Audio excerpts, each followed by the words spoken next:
उस दिशा में दीप प्रज्वलित कर आवाहन करते हैं, जिस दिशा को लेकर लोगों को ये भरोसा है कि जो कल्कि का वाहन अश्व है देवदत्त, वो उसी दिशा से होकर आएगा।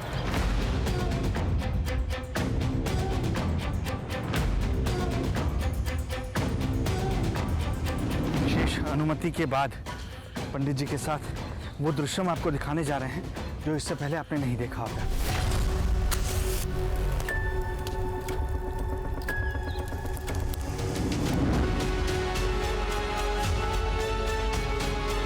कल्कि अवतार का जो अश्व है देवदत्त, उनको प्रकाशवान करने के लिए, उनका मार्ग दिखाने के लिए वो दीप जलाया जाता है वहाँ पर, और वो दिशा से अश्व जो है आएंगे, देवदत्त जी जो आएंगे।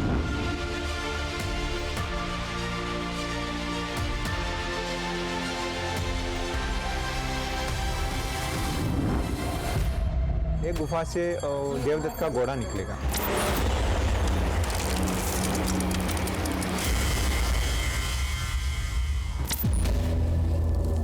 लेकिन उस गुफा को हम जा नहीं सकते अभी। ग्रंथों में लिखी भविष्यवाणी, यहां मिलने वाली निशानियां, इलाके की दंत कथा, सब देखने और समझने के बाद लोग पूरी शिद्दत के साथ मानते हैं कलयुग के अंत में जब कल्कि अवतार जन्म लेंगे तो यही वो पौराणिक कंदरा होगी जहां से भगवान कल्कि का अश्व देवदत्त बाहर निकलेगा।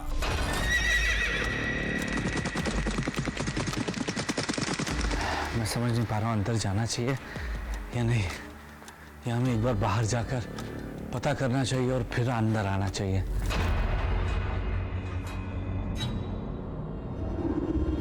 इसको लेकर ये लोग बोलते हैं, मतलब क्या ये गुफा का वो चैम्बर हो सकता है?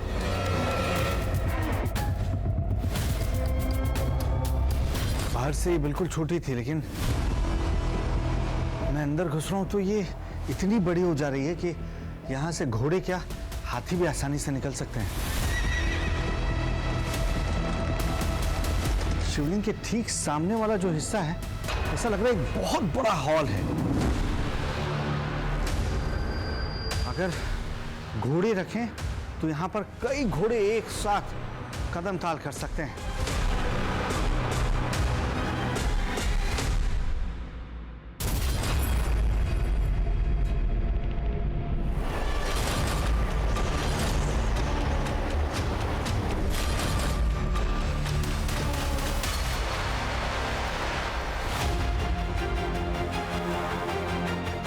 ये कहानी है दक्षिण भारत के एक शिवधाम की। कलयुग के अंत में यहाँ कुछ होने वाला है, कुछ ऐसा जो युग के अंत के आरंभ का संकेत देगा, जिसके सबसे अहम किरदार हैं भगवान कल्कि।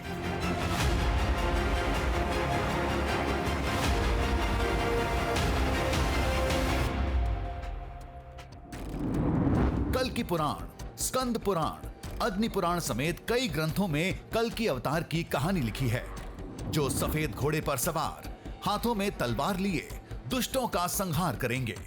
कल्कि अवतार कहां जन्म लेंगे ये सभी जानते हैं, लेकिन इनका अश्व देवदत्त और तलवार कहां और कैसे मिलेंगे ये कोई नहीं जानता।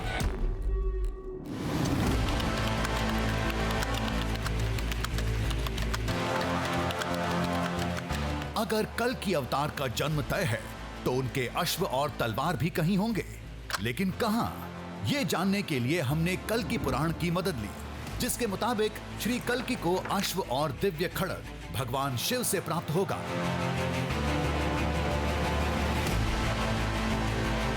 पुराण के अध्याय 3 में एक श्लोक है, त्वं गारुड़मिदं चाश्वं कामगम बहुरूपिणम् शुकमेनं च सर्वज्ञं मया दंतं गृहाण भोः।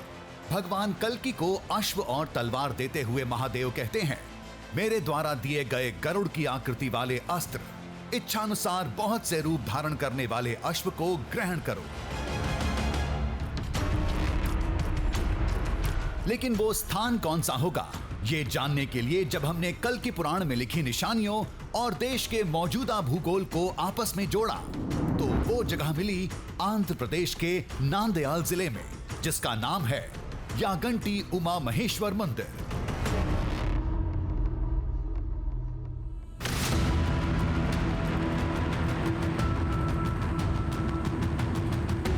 दावे के मुताबिक यही वो शिव भूमि है जहां भगवान शिव के हाथों कल्कि अवतार को तलवार और दिव्य अश्व मिलेगा।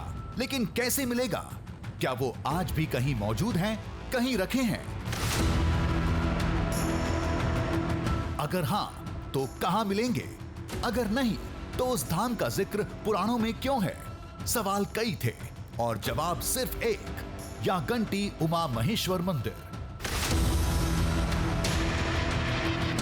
जिसका पहला ही दृश्य बेजोड़ निकला। पहाड़ की गोद में बसा ये एक अद्भुत संसार था।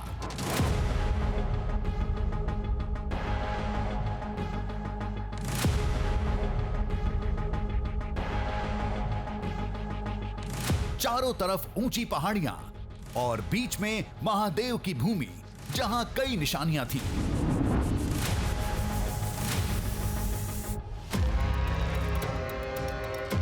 सबसे पहले दिखी एक बड़ी गुफा जिसके अंदर है वेंकटेश स्वामी का मंदिर।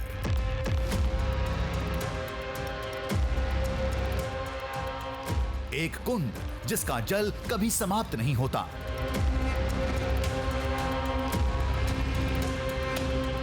उमा महेश्वर का शानदार धाम।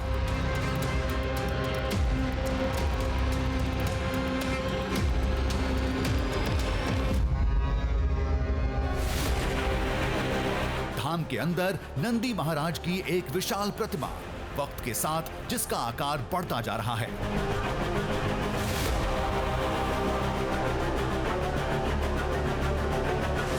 कदम रखते ही सबसे पहला सामना इसी अविश्वसनीय दावे से हुआ।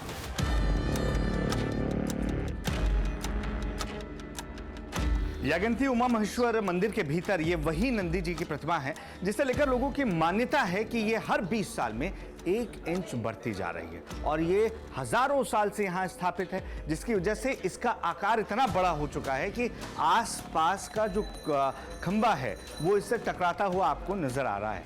हालांकि पहले बताया जाता है कि नंदी के चारों तरफ परिक्रमा करने की जगह मौजूद थी, लेकिन अभी आप देखिए यहाँ अगर आप नंदी के मुख के सामने खड़े होते हैं तो यहाँ निकलने की जगह बिल्कुल भी नहीं है।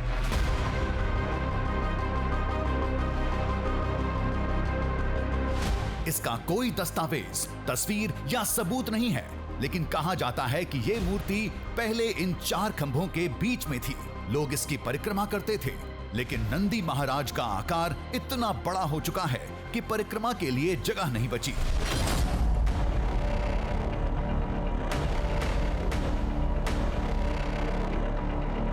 अब ये कैसे संभव है?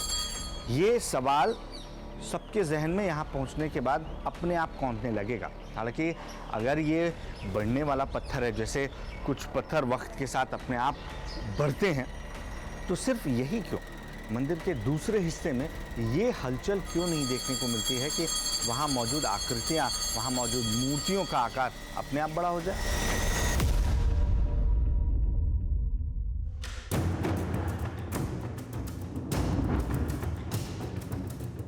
लेकिन हमें तलाश थी उस गुफा की, दावे के मुताबिक जहां से श्री कल्कि का अश्व बाहर निकलेगा, जहां उनको तलवार मिलेगी। तो लोगों ने कहा, आप सही जगह आए हैं, ये सब कलयुग के अंत में होगा, जिसका ऐलान खुद ये नंदी महाराज करेंगे। ये कलयुग अंत में बड़ा होके रंग करते साउंड वो काशी तक आवाज़ आएगा। आवाज़ आने के बाद तिरुमला में वेंकटेश्वर स्वामी है ना, उन्हें अदृश्य होकर इधर कि वो महिमा दिखेगा हमको। वेंकटेश्वर स्वामी उधर अदृश्य होगा ये साउंड को। ये सब कब होगा? हमको एंड ऑफ द कलयुग अंत में हम खड़े हो जाएंगे। ये खड़े हो जाए, खड़े होगा रंग बोले तो साउंड करेगा, वो साउंड काशी तक आएगा।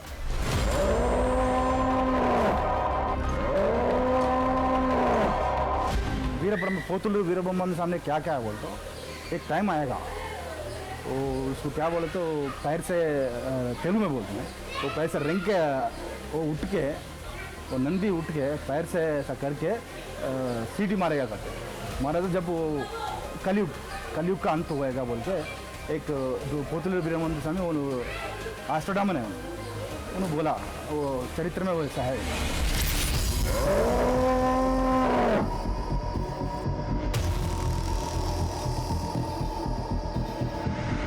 कहते हैं वक्त के साथ इस नंदी का आकार बढ़ता जाएगा।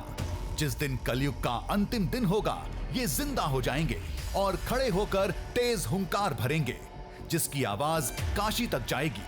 फिर भगवान शिव यहाँ प्रकट होंगे और कल की अवतार को उनका अश्व और अस्त्र सौंपेंगे।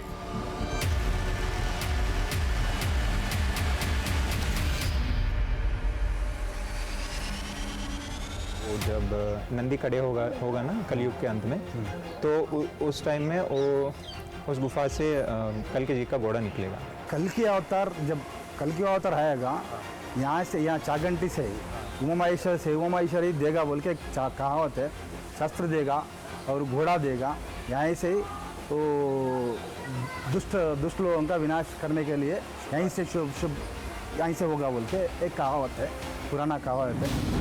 ये कहानी शुरू होती है महर्षि अगस्त्य से, जो यहाँ के मंदिर में भगवान विष्णु के वेंकटेश रूप की प्रतिमा स्थापित करना चाहते थे, लेकिन किसी वजह से वो प्रतिमा खंडित हो गई। तब यहाँ भगवान शिव प्रकट हुए और उनके आदेश से भगवान वेंकटेश की मूर्ति एक गुफा में स्थापित कर दी गई और खुद भगवान शिव अर्धनारीश्वर रूप में इस मंदिर में समा गए, जिसे आज उमा महेश्वर मंदिर के नाम से जाना जाता है। मतलब ये भूमि जितनी भगवान शिव की है, उतनी ही भगवान विष्णु की भी है, जिनका 10वां अवतार भगवान कल की होंगे।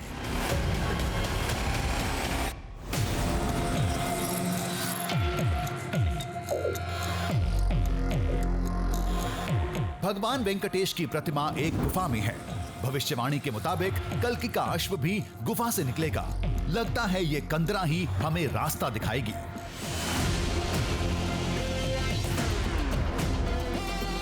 कि जो वेंकटेश जी की मूर्ति नीचे गर्भगृह में स्थापित होनी थी, जिसे मुख्य मंदिर कहा जाता है, वहां वो स्थापित ना होकर वो इस गुफा में हुई है, जिसे स्थानीय भाषा में गुहा कहा जाता है। ये जो गुहा है, अब आप इसका अंदाजा लगा सकते हैं कि कई सीढ़ियां चढ़ने के बाद हम इसके करीब पहुंच पाए हैं। ये आज के समय की स्थिति है, जब टेक्नोलॉजीज हैं, जब ये सीढ़ियां बनाई जा सकी हैं, वरना कुछ सालों पहले तक यहाँ चढ़ पाना सबके बस की बात नहीं थी।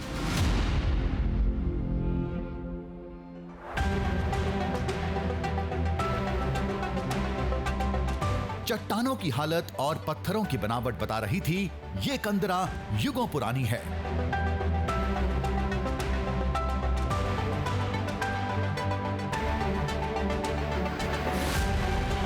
यही है भगवान वेंकटेश की प्रतिमा, जिसे अगस्त्य मुनि मंदिर में स्थापित करना चाहते थे। देखिए, ये तस्वीर आप पहली बार देख रहे हैं किसी भी टीवी चैनल पर। ये वेंकटेश स्वामी है। ये वही मूर्ति है जो हजारों साल पहले ऋषि अगस्त्य यागंती के मुख्य मंदिर में स्थापित करना चाहते थे, लेकिन मूर्ति के दाहिने अंगूठे में, पैर का जो दाहिना अंगूठा है, उसमें थोड़ी सी चोट पहुंच गई, वो वहां से खंडित हो गई, जिसके बाद इसे मुख्य मंदिर में स्थापित नहीं किया गया, लेकिन इस गुफा में, इस प्राकृतिक गुफा में इन्हें स्थापित किया गया है।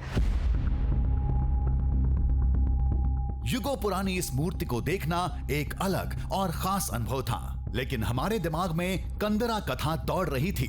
कहीं यहाँ से कोई गुप्त रास्ता तो नहीं निकलता जो कल्कि के अश्व वाली गुफा से जुड़ता होगा।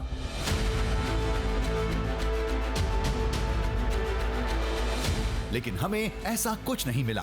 तभी पुजारी जी ने इशारा करते हुए कुछ बताया। हम तेजी से बाहर निकले और एक शिखर के सामने खड़े हो गए। वेंकटेश मंदिर के पुजारी जी ने जो हमें बताया था, उसे सुन हम हैरत में थे।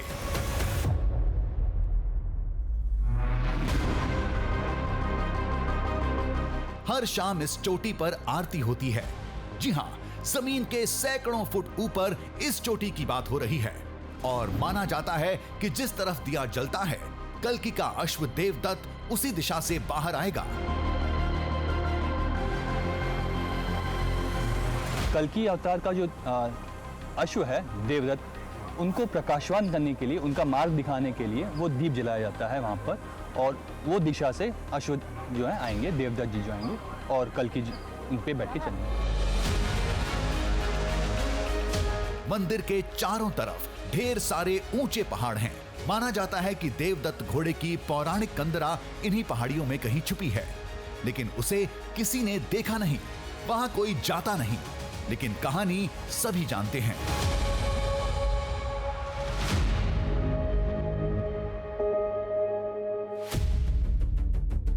यहाँ पे आपको 3 गुफा दिखाई देगा जिसमें आप जा सकते हैं। एक वेंकटेश्वर गुफा है, एक मुनि की गुफा है, लेकिन इस तरफ देखें तो आपको बहुत सारे गुफा है जिसपे हम जा नहीं सकते।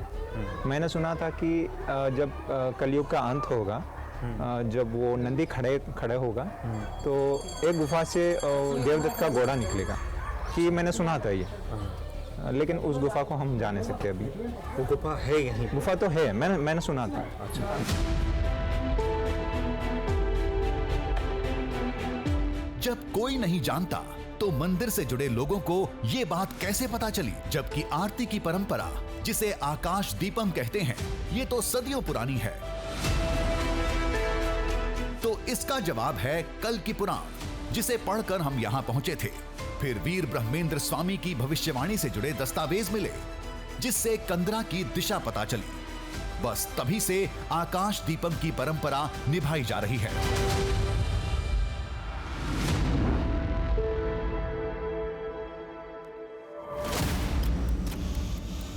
बहुत ऊंचा आपने देखे होंगे, इतना ऊंचा ये है कि अब कोई भी आम आदमी चढ़ नहीं सकता है। यहाँ का पंडित लोग ही है जो अपना ये करके हिम्मत लगा के ऊपर वहाँ पर दीप लगाते हैं।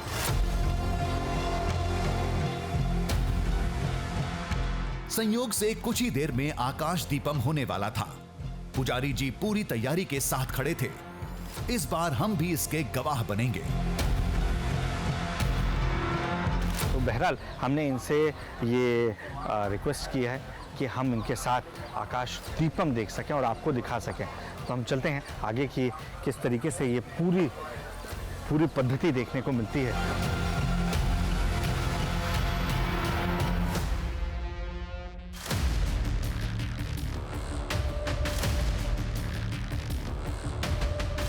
दीप की दिशा तो हम नीचे से भी देख सकते थे, कंदरा की खोज में आगे बढ़ सकते थे, लेकिन इस अद्भुत परंपरा को करीब से देखने का लालच हम नहीं छोड़ पाए।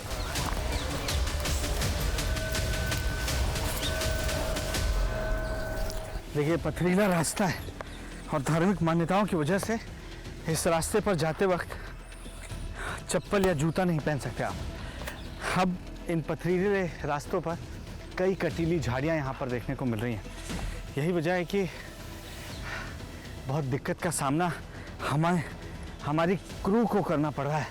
हालांकि जो पंडित जी हैं वो तो लगातार इस पर चल रहे हैं और चलते रहने की वजह से उनको अभ्यास भी है।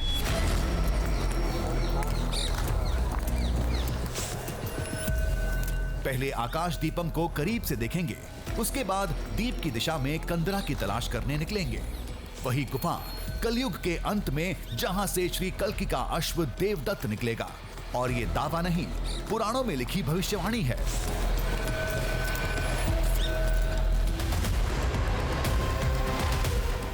जिस शिखर पर आरती होती है उसका आकार त्रिशूल जैसा दिखता है।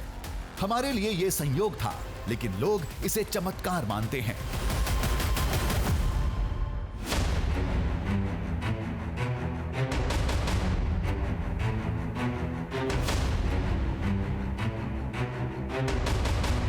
ये ऐसा लगता है कि प्राकृतिक रूप से यहाँ सीढ़ी बनी हुई है। हालांकि यहाँ नीचे बहुत गहरी खाई है, अगर आप गिरते हैं तो आपका बचना बहुत नामुमकिन सा है। लेकिन जो आकृति है, ऐसा लगता है कि ये दीप स्थान के लिए कुदरत के द्वारा तैयार की गई है। हम विशेष अनुमति के बाद पंडित जी के साथ वो दृश्य हम आपको दिखाने जा रहे हैं जो इससे पहले आपने नहीं देखा होगा।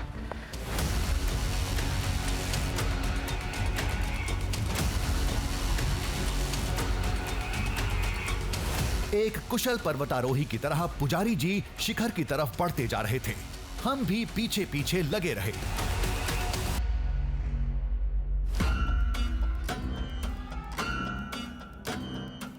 देखिए, इससे आगे के स्थान पर हम नहीं जा रहे हैं। उसकी दो वजह हैं। वजह एक है कि वहाँ पर खड़े होने के लिए एक ही व्यक्ति की जगह है। हम नीचे रुक गए और पुजारी जी को चढ़ते हुए देखने लगे, जो कुछ ही देर में शिखर पर थे। अंत में भगवान कल्कि महादेव से मिलने इस भूमि पर कदम रखेंगे। हमारी अगली मंजिल वही गुफा थी। हमने और जानकारी इकट्ठा करनी शुरू की।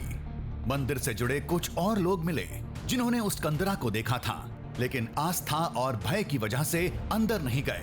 इन लोगों से चौंका देने वाली बात का पता चला। वो गुहा है ना, वो गुहा के पास अभी भी आवाज आता। अब एक बार जाके देखो, हजारों घोड़े दौड़ते रहेगा, आवाज आते रहेगा, ऐसा सब लोग बोलते हैं, मगर वो जाने का हिम्मत नहीं है किसको भी। मगर अभी भी वहाँ पे आवाज आता है। एक बार आप जाके देख के सुन सकते हो आप।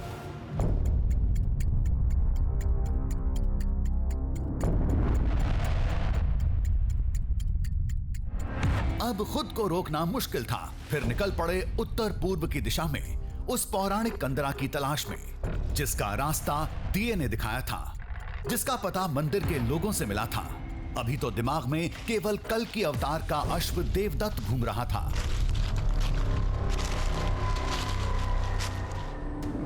कल्कि पुराण में जिसे कई दिव्य शक्तियों का स्वामी बताया गया है, कुछ पुराणों के मुताबिक उस सफेद अश्व के पंख भी होंगे, तो कुछ कथाओं के मुताबिक उसका नाता पौराणिक अश्व दधृक से है, जिसका जिक्र ऋग्वेद में है।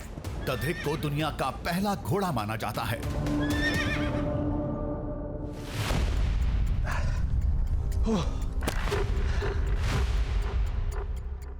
कुछ घंटे बाद हम एक पर्वत के अंदर उस गुफा के सामने थे।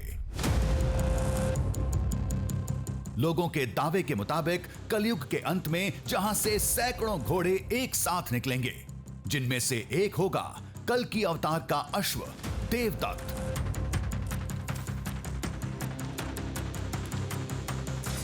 अरे, मुझे लग रहा है कि मैं उस मुहाने पर पहुंच चुका, जिसको लेकर लोगों का कहना है कि घोड़ों की फौज जहां से आ सकती।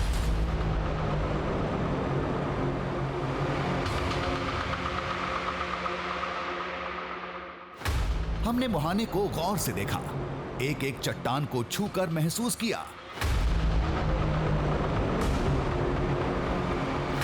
यकीन नहीं हो रहा था, क्या ये वाकई वही कंदरा थी? शायद ये चैम्बर हो सकता है, जिसे लेकर लोगों का दावा है कि अंदर घुसने के बाद आपको आवाजें सुनाई देती हैं, घोड़ों के दौड़ने की, चलने की। लेकिन ये पॉसिबल कैसे है?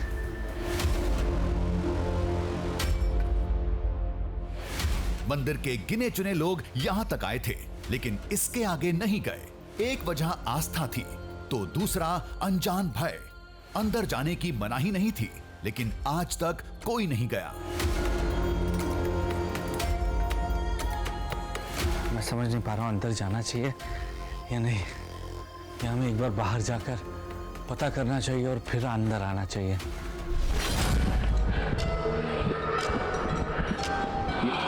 हमारी मंशा गलत नहीं थी, बस ये सोचकर अंदर प्रवेश कर गए।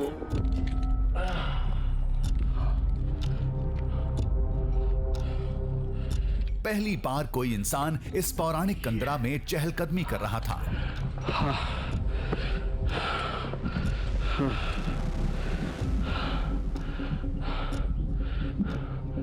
अंदर एकदम सन्नाटा था, कोई ध्वनि या हरकत नहीं।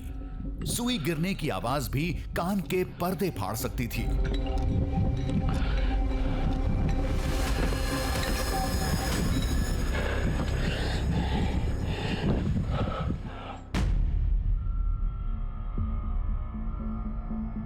लोगों ने कहा था, सैकड़ों घोड़ों के दौड़ने की आवाज सुनाई देती है। हमें ऐसा कुछ महसूस नहीं हुआ। कोई आवाज नहीं।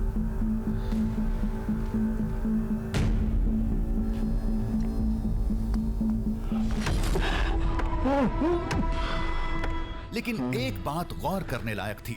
कहने को यह गुफा थी, लेकिन अंदर बहुत ही विशाल चेंबर थे। ओह, अनबिलीवेबल! एक साथ सैकड़ों घोड़े खड़े हो सकते थे।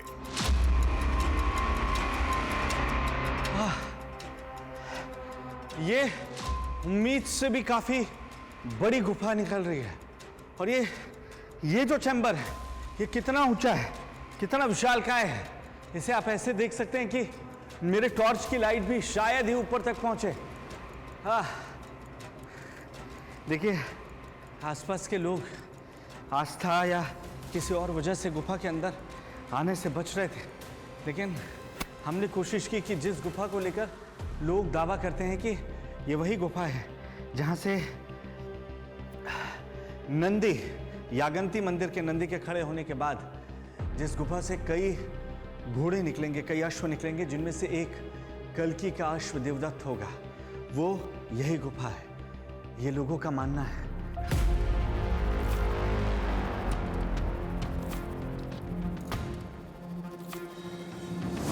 लोगों के मुताबिक ये भविष्य की कंदरा है जिसकी कहानी कलयुग के अंत से शुरू होगी।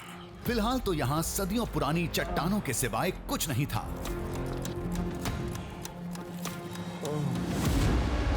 लेकिन एक मिनट, शायद यहाँ कुछ था।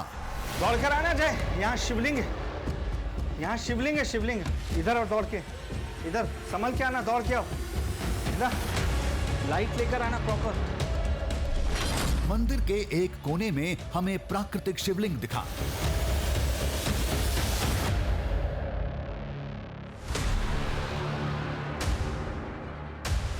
ऐसा लग रहा है जैसे शिवलिंग यहाँ पर है। लगातार यहाँ ऊपर से, यहाँ से पानी चू रहा है, जो ऐसा आपको फील दे रहा है कि प्राकृतिक अभिषेक यहाँ पर इससे शिवलिंग का हो रहा है। दरअसल ये स्टेलेक्टाइट और स्टेलेग्माइट की आकृति है जो आपको कई गुफाओं में देखने को मिलेगी। मैंने ऐसा देखा है छत्तीसगढ़ के बस्तर में कोटुमसर गुफा में भी इसी तरीके की शिवलिंग की आकृति स्टेलेक्टाइट और स्टेलेग्माइट, यानी जो चूने के पानी के रिसाव से आकृतियां बनती हैं उसकी वजह से।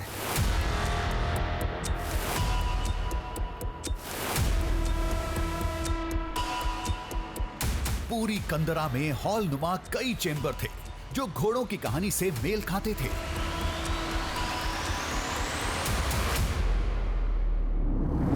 लेकिन हमें और कोई निशानी या साक्ष्य नहीं दिखे तो हम कंदरा से बाहर आ गए और वापस उसी जगह पहुंच गए जहां से ये सफर शुरू हुआ था।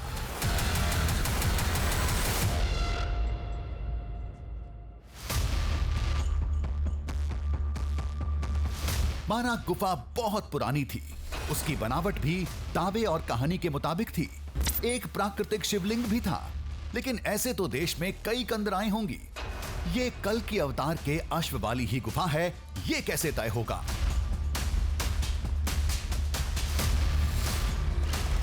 कुछ स्थानीय लोगों ने हमें लताड़ा, खरी खोटी सुनाई, कहा कि जो भविष्य में होना है वो अभी कैसे दिखेगा।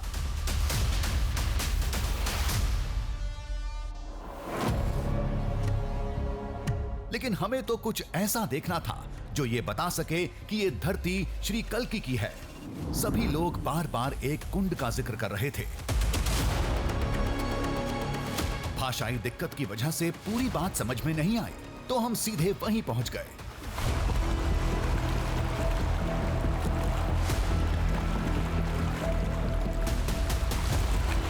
लेकिन यहां तो कुछ नहीं था। ये तो एकदम सामान्य सरोवर था, जैसा देश के हर मंदिरों में होता है।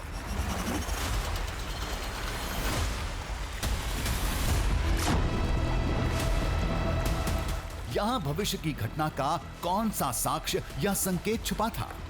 जब जानने की कोशिश की तो वही घिसी पिटी कहानी सुनने को मिली जो सैकड़ों बार सुन चुके थे।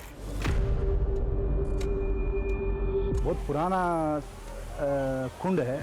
ये पानी जो आएगा ना यहाँ पे कहाँ से आएगा आज तक कोई भी नहीं पता कर सका, मगर यहाँ पे जो लेवल है ना इसमें हमेशा वही लेवल रहता है। पानी इससे कम नहीं होता, ज़्यादा नहीं होता। वो पानी कहाँ से आता नहीं आता नहीं मालूम।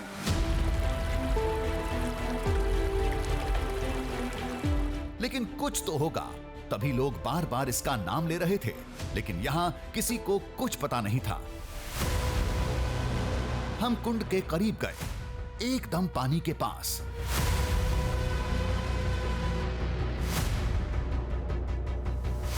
पानी के पास दीवारों पर कई सारी सुंदर कलाकृतियां बनी थीं।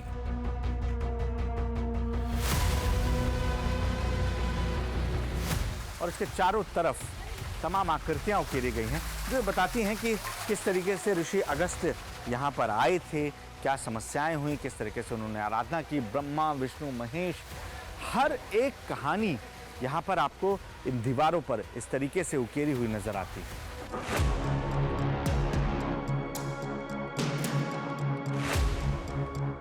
हम इन बेजोड़ कलाकृतियों को निहार रहे थे, जहां सभी देवताओं के साथ कई पौराणिक किरदार भी थे।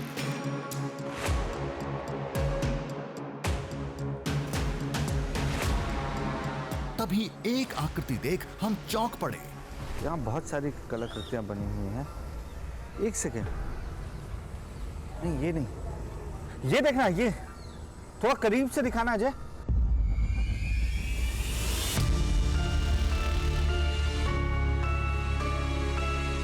तमाम देवी देवताओं के साथ एक और कलाकृति थी जो बिल्कुल भगवान कल की अवतार से मेल खा रही थी।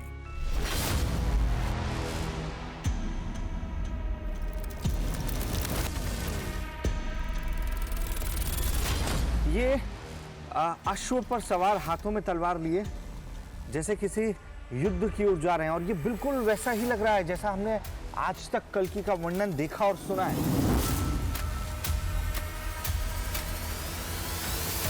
वही तलवार, वही घोड़ा, सब कुछ बिल्कुल वैसा ही जैसा कल की पुराण में लिखा है।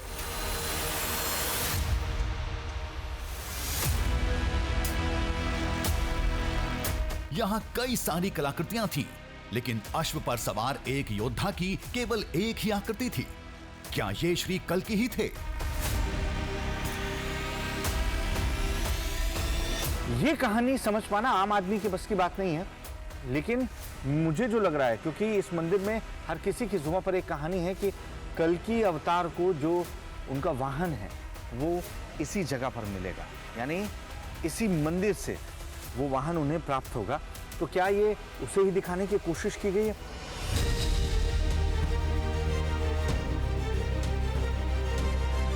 क्या ये वही साक्ष्य था जिसकी बात सभी कर रहे थे? क्या इसे ही देखने के लिए हमें यहां भेजा गया था?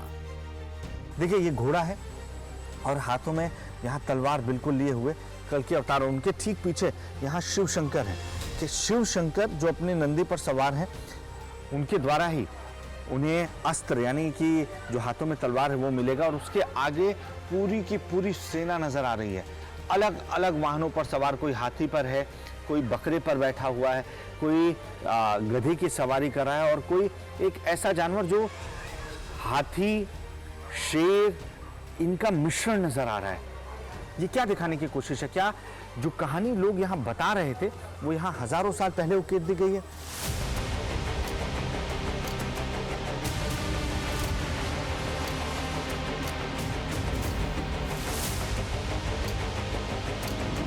दावे के मुताबिक जिस धरती से कलयुग के अंत का आरंभ होगा, जहां भगवान विष्णु के कल्कि अवतार कदम रखेंगे, जहां उन्हें अश्व और तलवार मिलेगी, वहां हजारों साल पहले ही श्री कल्कि के रूप को गढ़ दिया गया था और इसे ही कहानी का साक्ष्य माना जाता है।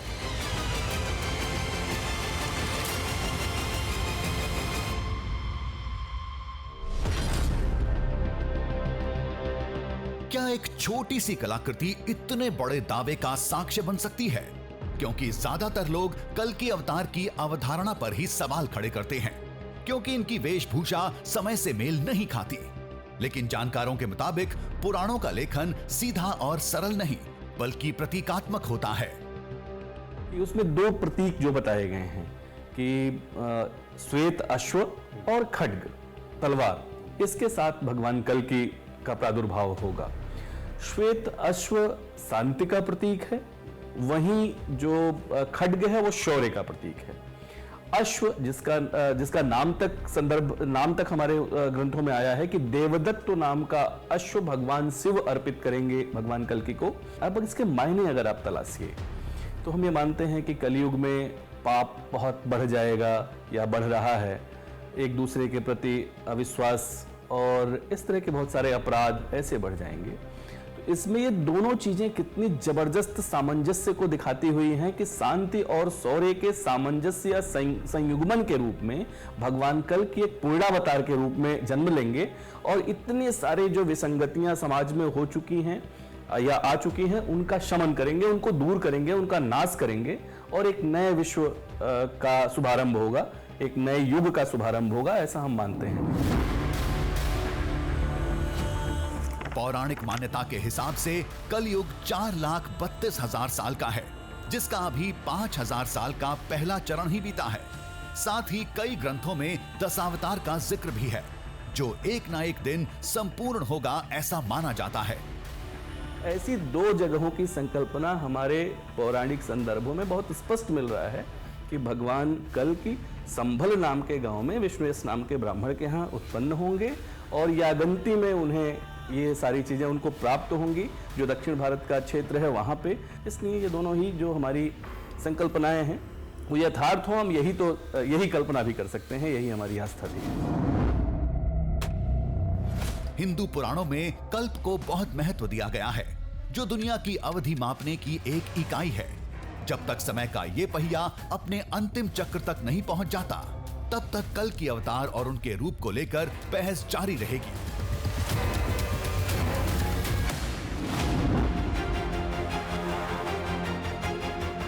साथ ही जारी रहेगी हमारी कोशिश, बिना रुके, बिना थके, चुनौतियों की परवाह किए बगैर कोने कोने से खोज कर लाते रहेंगे भारतवर्ष की अनदेखी जगहों, अनसुनी कहानियों का एक नया दृश्य।